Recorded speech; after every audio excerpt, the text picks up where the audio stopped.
Okay, so hello everyone. I'm Marlo, and bro, what can I say?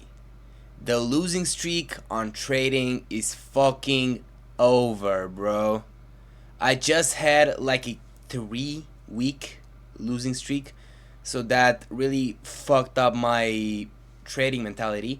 But right now that I'm over that shit, bro, it's like such a relief. And I won't lie to you guys, I I was like pretty depressed during like all of this. And fun fact, I'm nowhere near even like passing my eval yet, but I'm one step closer.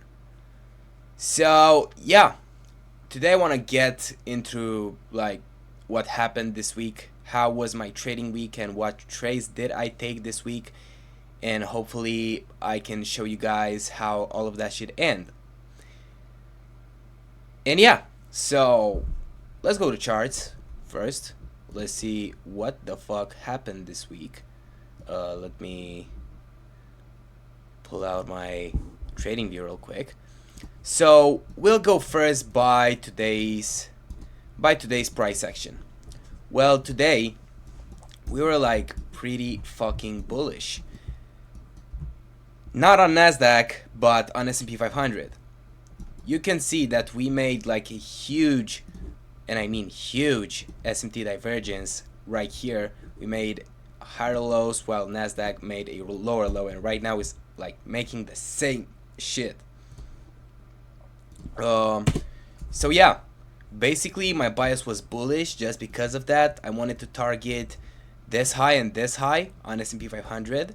I can see now that this high wouldn't have been touched, and we really didn't had like anything else to target on ES. So that made me take my trade on Nasdaq because I saw that we already took this high out without like me getting to any good position. The risk reward on that would have been trash. So I decided to take my trade on Nasdaq. So I basically let's begin with the beginning. So I basically saw that we were yet to be bullish on the 5 minute on Nasdaq while ES was straight up ripping. So I figured that I'm not going to be able to take something on ES because it was like ripping so much. This week the two indices were like so uncorrelated.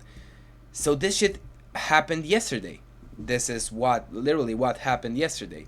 ES was printing the fuck higher while Nasdaq was staying well above any important draws on liquidity to the upside, of course. So I figured that this shit is going to happen again. So when I saw that we broke 1 minute structure to the downside, we, by the way, we did not do it on ES. We were like straight up just printing upward candles. We we didn't really manage to properly break structure here, but we swept out these lows, and I thought that it is enough for ES to actually get that high. So yeah, when I saw that we inverse this gap on NQ, I was like, whoa, wait, we should go for like these highs up here. And we did. And actually, my second take profit would have been at this 5 minute high.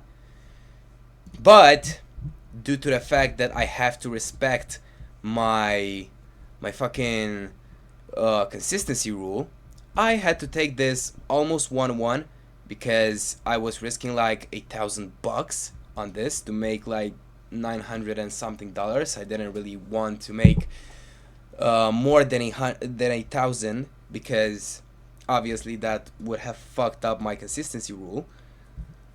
But yeah, this is what I wanted. This was like this was going in my direction. I would have smacked DP either way.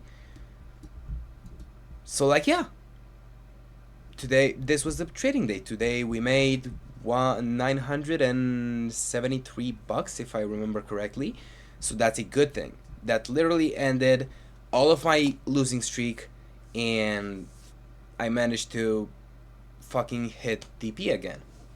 So yeah, this was the trading day that I had today. Tomorrow it's a no news Friday. No, it's a bank holiday. I'm sorry. So I'm not going to trade. So yeah, let's go into the next trade. So yeah, this is the second trade that I took this week on 30th of June. Well, this trade was kind of weird because I remember exactly that we were not breaking 5-minute structure to the downside to sweep out these lows. So I figured that we being so close of these like 15-minute highs, and they were like literally stacked up, we should be able to sweep them out.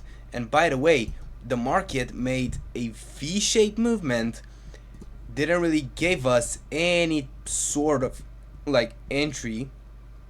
So yeah, I just missed on that. So when I saw that we made a 1-minute break to the downside on ES being the more bullish index, by the way, I think that Nasdaq was, yeah, it was still bullish up until that point. I figured that if we make a IFG to the upside again, that means that we are for sure at least going to sweep out these highs. We did the same shit on Nasdaq. In the same time, we inversed this gap right here, but unfortunately enough for me, we were not able to push price higher. So that ended up in me losing the trade. I lost a 1.6 risk reward ratio trade. So that ended up in me losing $1,200 across the two accounts that I have. So like yeah, this is everything that happened this week. I didn't take any other trades because of course the market just didn't really showed me any other type of entry this week. But this is what happened. I took 2 trades this week. I won in one day and I lost in the other. But that's okay. The week still ended up green for me, at least on one account. The like my other account has like 100 something dollars in it. Let me make my face cam big again. So like that shit is like already blown. But for some reason, bro, the fucking losing streak ended. So I have no reason to be mad or anything about that. Well, yeah, this was my trading week. These were the 2 like trading days that I wanted to recap and really that I really took trades off of. So yeah, this was my trading week. This is the weekly trading recap. This is everything that I did this week. Not the best trades, not the best trades indeed. I mean, on the like the trade today, I was betting on the fact that we are going to break 5-minute structure to the upside, and fortunate enough for me, we did, and I smacked TP. But unfortunately for me, in the other day, like especially being so late into the market open, I took this trade at, let me see, 1744. That's 1040 in Eastern time. That's fucked. But you know, it is what it is. The week still ended up green. I still ended up one step closer of actually passing my eval. I only need 2 other trades that I have to win. So like yeah, this was my fucking trading week. Tell me what do you think about it in the comments. I hope this shit helped you as much as it helped me to watch other traders trade recaps. And yeah, I hope that we could all gather up here and tell me what do you think about this shit, and maybe we could learn together. So yeah, I'm Marlo. I will end the video here and I'll see you guys to the next one. Bye.